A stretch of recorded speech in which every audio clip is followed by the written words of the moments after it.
'yan mata sun taru da daddare a sakar gidan wata ƙawarsu da aka yi wa aure. Sai Delu ta ce, mu zo mu yi wasan gaɗa tunda yake akwai fili isasshe. Sai suka ce to, suka kewaye Delu. Ta fara ba su waƙa, su kuma suna amsawa suna tafi. Delu ta ce, ta kama yaƙi ga ladima, wasa ba faɗa ba, arerere ina waɗan maharbi ya harbe ni, ku ce harbi ku kwana harbi, gadon gidanku ne bulala 150 ta shafe ki, gaba tsundum baya tsundum a aljanna.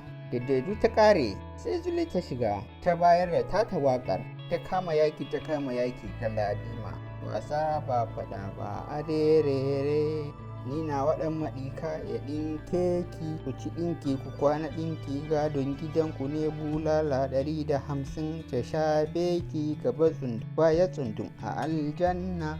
Kafin su ci a aljanna sai duka suka yi tsalle suka dira. Haka suka yi ta yi, kowace sai ta faɗi sana'ar saurayinta, sai kuma a yi ta yin waka da wannan sunan sana'ar, irin yadda ake yi wa Delu da Zulai. Sai suka gaji da irin wannan wakar, sai suka sake wata. Wannan karan jita take ba su sunan amsawa.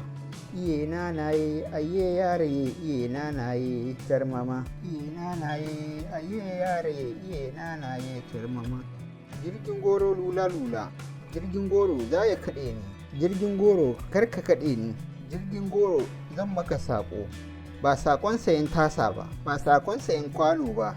In ka je ka gaida masoyi, in ka je ka sa masa riga, in ka je ka sa masa wando, in ka je ka sa masa hula, in ka je ka sa masa takalmin girma.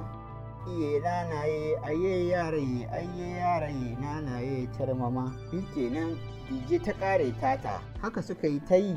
Wannan tashkar tana ba da waka tana kewayawa, sauran tana tafi, su kuma suna amsawa suna tafawa. Da suka gaji sai suka ga dare yayi, sai suka watse, suka bar amarya da 'yar tsaron ɗakinta. Sai kuma gobe in Allah ya kai mu.